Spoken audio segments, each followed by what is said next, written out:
अस्सलामुअलैकुम। गपशप के साथ आबदा रफ़ीक हाजिर है। कैसे हैं आप?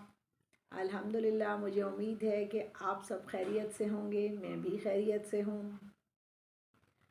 ये वीडियो बनाना, व्लॉग बनाना, ये यूट्यूब पे आना, ये मेरी एक हॉबी है, एक्टिविटी है जो मैंने बड़े शौक़ से बनाई है। और गायबाना आप सामने ना हो, गपशप भी शुरू में तो मुझे बड़ी अजीब और पराई पराई लगती थी। फिर मैंने अपने आप को हौसला और तसल्ली दी कि ये रेडियो की एक एडवांस शक्ल है।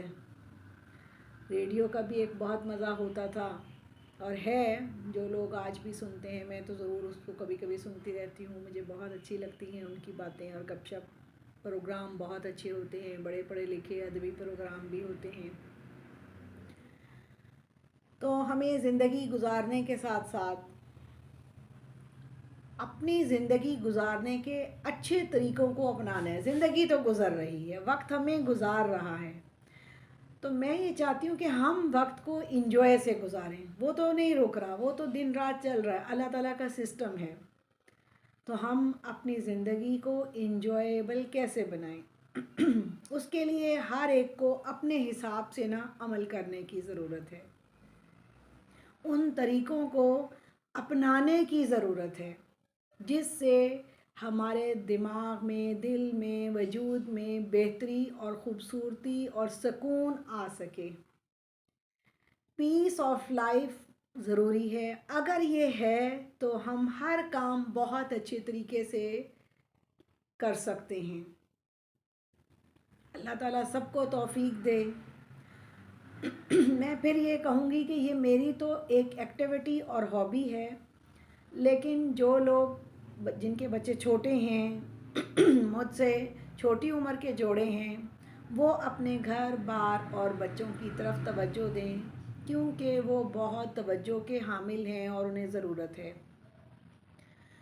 हर उम्र के अपने इंजॉय के तरीके होते हैं, हर उम्र की अपनी खुशियाँ होती हैं, हर उम्र के अपने मसाइल होते हैं। तो मैं इस तरह की जब बातें करती हूँ तो मैं ये समझती हूँ कि खुल के एक्सप्लेनेशन नई कौम को दे देनी चाहिए। नई कौम जो है वो बहुत ही ज़हीन है, बहुत मेहनती है। आजकल तो उनका सारा जो ज़ोर है और मेहनत है ना, वो हो रही है जनाब यूट्यूब पर, जो कि बहुत फ़ायदेमंद भी है बहुत अच्छी बातें भी होती हैं। तो मैं ये आपको एक चीज़ दिखाना चाहती थी कि आजकल या बहुत सालों पहले भी खुश्की बड़ी आम हो रही थी, तो लोग शायद मक्खन लगाते थे, दही में कुछ मिक्स करके लगा लो, ऑयल लगा लें। एक ये चीज़ है जी, ये देखें, ये आपको नज़र आ रहा होगा डर्मा स्मूथ ऑयल। तो इसको लगाने के बाद आपको काफ़ी सुकून हासिल होगा। पहले बालों को हल्का सा गीला कर लें और फिर इसे लगाएं, जिसको पंजाबी में कहते हैं ना विलियाँ करके अच्छी तरह लगाने। मेरे बच्चे कहते हैं मामा स्ट्रीट बना के लगाएं। वो विलियों को ना, वो लाइनें बनाने को स्ट्रीट कहते हैं, मामा स्ट्रीट बना के लगाएं। और फिर इन पोरों से, उंगलियों के इन पोरों से उसको प्याली में डाला होगा तो ऐसे डिप कर करके ऐसे ऐसे लगाएं। हल्का हल्का मसाज करें, इंशाल्लाह आपकी खुश्की को बड़ा फ़ायदा होगा। ये हमारे घर यूज़ होता है कोई 4-5 साल से। ये मेरा बेटा अपने एक दोस्त से लेकर आया था, वो उसका क्लास फेलो है और वो स्किन स्पेशलिस्ट है, और मेरा बच्चा जो है वहाँ से उनसे लिखवा के लाया था, वो भी यूज़ करता है। तो ये बड़ा अच्छा टॉनिक है, ये स्मूथ ऑयल जो मैंने फिर से दिखा देती हूँ, ये वाला ऑयल है जी। तो ये ज़िंदगी में ये चीज़ें भी ज़रूरी होती हैं। ये कहना कि हम फ़ैशन नहीं करते, देखें जी, ये फ़ैशन में शामिल तो नहीं है, ये तो ज़रूरत है हमारी।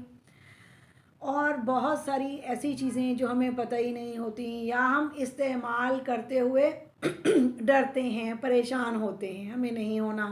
अब जैसे मैं ये वाला फ़ेस वॉश यूज़ करती हूँ, ये मैं कोई 10 एक साल से करती हूँ। उससे पहले तो सच्ची बात है मैं तो साबुन से ही मुँह धो लेती थी। अब वक्त के साथ साथ तब्दीली आती है ना, तो मैं इन चीज़ों में तंगी कंजूसी नहीं करती कि मैं ना बताऊँ। बता देने से फ़ायदा होता है हर तरफ। अब इसका फ़ायदा मुझे ये है कि ये ऑयली स्किन के लिए बेहतरीन है, क्योंकि मेरी स्किन ऑयली है। आप भी एक अच्छे स्टोर पर जाकर अच्छी तरह पढ़ के तसल्ली करके हासिल कर सकते हैं। ये तो जी छोटी छोटी बातें हैं, टिप्स हैं जो कि हम यूज़ करते हैं।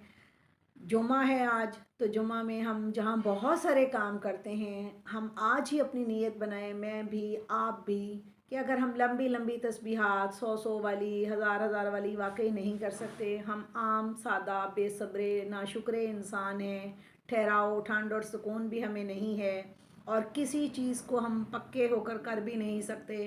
तो मेरा ख़्याल है 10 दफ़ा दरूद शरीफ रोज़ाना ही पढ़ लिया करें। दरूद इब्राहिमी तो लाजमन हम 10 दफ़ा चलते फिरते भी पढ़ सकते हैं। कोई भी हम काम कर रहे हैं, खाना बना रहे हैं, झाड़ू लगा रहे हैं, पोछे लगा रहे हैं, आटा गूंद रहे हैं, या खामोशी से कुछ सोच रहे हैं, लेकिन हम फ़ोन में बहुत बिज़ी हैं ना। मैंने फ़ोन करने की बहुत गलतियाँ की हैं, इतनी बड़ी संगीन गलती मेरी ज़िंदगी में, और भी बहुत सारी हैं। एक ये भी है फ़ोन करने की, इससे टाइम वेस्ट होता है, एक बात। दूसरी बात, आप डीवैल्यूड होते हैं। तीसरी बात, लोग आपको साइकी नफ्सियाती मरीज़ करते हैं और समझते भी हैं। चौथी बात, वो ये समझते हैं कि इन्हों जी काम कोई नहीं है, इदा बंदा इन्हों तवज्जो नहीं देता। पांचवी बात, लोग आपको जाहिल फारिग समझते हैं। और ये हो गई गलती, लेकिन आप प्लीज़ ये गलतियां ना करें। आप इस टाइम को, जो लोगों को फ़ोन करना है, आप लिपस्टिक लगाएं, काजल मस्कारा लगाएं, आप तैयार हों, आप एक्टिव हों, आप फुर्तीले हों। अपने बच्चों के लिए दुआएं करें, अपने माँ बाप के लिए करें, बहन भाइयों के लिए करें, अपने मुआशरे के लिए, हमसायों के लिए। हमसाए मान जाए, हमसाया तो लाजमी एक हस्ती है जिसको हम अपनी दुआओं में याद रखें। हम उसके लिए अच्छी दुआएं करेंगे, उसको तो जो फ़ायदा होगा होगा, वो हमारी ज़ात को भी तो होगा ना। हमारा हमसाया है। मेरे हमसाए में घर तो कम हैं, ज़्यादा दुकानदार हैं। हमारे घर के साथ शौकत टेलर साहब हैं। ये सूट मैंने आपको जो दिखाया था ना, ये उन्हीं ने मुझे सिलाई करके दिया है। बहुत अच्छे हैं, बहुत शरीफ हैं। तो मैं अपने इन दुकानदार हमसायों के लिए भी ज़रूर दुआ करती हूँ कि या अल्लाह इन्हें सेहत सुकून दे और हम सब का आपस में अखलाक मोहब्बत और मुरब्बत कायम रख, आमीन। आप कहेंगे इसको क्या खांसी लग गई है? खांसी नहीं है, ऐसे ही कभी कभी इंसान है तो उसकी आवाज़ ऐसे हो जाती है। कल परसों की बात है कि मैं जब रोटियां बना के हाथ धो रही थी, तो जब मैं रोटियां बनाती हूँ ना, तो वो ब्रश से मैं हाथ अच्छी तरह धोती हूँ, वो आटा जमा हुआ होता है तो उतर जाता है। मेरा छोटा बेटा कहता है कि मामा आप ऐसे हैंड वॉश क्यों कर रही हैं? तो मैंने बताया कि बेटा वो आटा जो है ना, वो ड्राई होता है, उतरता नहीं है नेल से इधर उधर से। कहता है मामा आपकी बहू कैसे रोटियां बनाया करेगी, वो तो नहीं बना सकती। तो मुझे इतनी हंसी आई कि देखें अल्लाह ताला दुआएं कैसे कबूल करता है। मुझे नहीं मालूम कि इस बच्चे का लाइफ पार्टनर कहाँ से आएगा, कौन होगा, किधर से होगा, क्योंकि अभी हमने सोचा नहीं है, वो इतना बड़ा नहीं है। लेकिन वो लड़की वाले कहीं ना कहीं बेटी वाले दुआ कर रहे हैं कि या अल्लाह हमारी बेटी को ऐसा साथ देना जो इसका ख्याल रखे। तो बच्चे के अंदर ऑटोमेटिकली उस बच्ची के माँ बाप की दुआओं से ये चीज़ पैदा हो रही है। मैं तो इस चीज़ पे ज़ोर लगा रही हूँ ना कि ये पढ़े लिखे, शरीफ हो, नेक हो, कमाऊ हो, नमाज कुरान करे, इधर उधर झांका ताकी ना करे। लेकिन वो बच्ची वाले वो भी कहीं दुआ कर रहे हैं।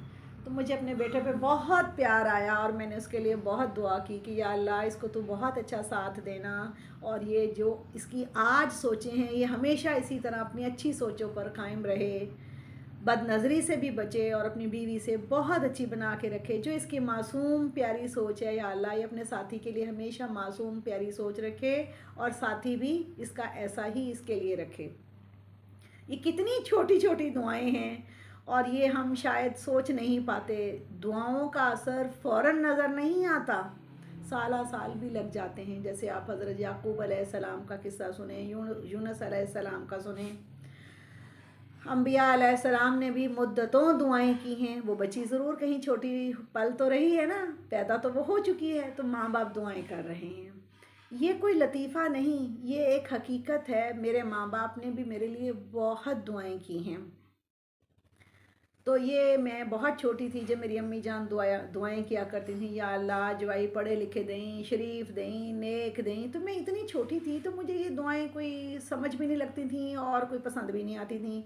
मेरी अम्मी जान को आदत थी आवाज़ आवाज़ दुआ करने की सर्दियों गर्मियों में सुबह सुबह।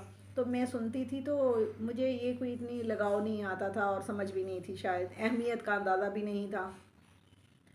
जैसे जैसे बड़े हुए अब इस उम्र में ख़्याल आता है कि वाकई दुआएं तकदीर बदल देती हैं, और माँ बाप की दुआ बहुत फ़ायदेमंद है, अल्लाह ताला ज़रूर सुनता है। और अल्लाह ताला को तो एक बंदे से 70 माओं जितनी मोहब्बत है। मैंने आज आपको अपने बच्चे का किस्सा भी सुनाया। अब खाने पीने की बात है, हम सारा दिन खुश खुराकी रहते हैं, यूट्यूब इतनी फैल गई है, ये खाएं वो खाएं, ये खाएं वो खाएं, ये खाएं वो खाएं, पेट छोटा हो जाएगा, पतले हो जाएंगे। मैं कभी सोचती हूँ, एक लतीफ़ा भी है कि ये जानवर भैंसें गाय जो हैं ये कितना घास चारा खाती हैं, कितनी मोटी हैं। ये तो हवा हो गई होंदियाँ। तो ये अपनी अपनी फ़िज़ीक होती है, और ठीक है खुराक कंट्रोल होनी चाहिए, इंसान है, इंसानी जिस्म सिस्टम फ़र्क है, लेकिन अल्लाह ताला का शुक्र अदा करके नॉर्मल कंट्रोल रखते हुए हर चीज़ खा भी लेनी चाहिए। खुदा ना ख्वासा कोई बीमारी या प्रॉब्लम ना हो, ये और बात है। ज़िंदगी इंजॉय है, ये तो नहीं कि अनलिमिटेड ही बंदा खाता रहे। जानवर और इंसान में फ़र्क है। जस्ट ये एक लतीफ़ा है कि जी मझां गावां तो सारा दिन घाह चारा खांदियां ने बेचारियां, घाह भू तो वो तो इन्नियां मोटियां ने, तो हम जो हैं खीरे गाजरें खा के कैसे पतले होंगे। तो ये एक इंसानी सिस्टम सोच है। बहरहाल सारी बात का मकसद लुबे लुबाब ये है कि आप सब अपनी केयर किया करें, दूसरों को फ़ोन न किया करें, मोबाइल को सारा दिन ना फुरलाई किया करो मेरी धियो भैनों।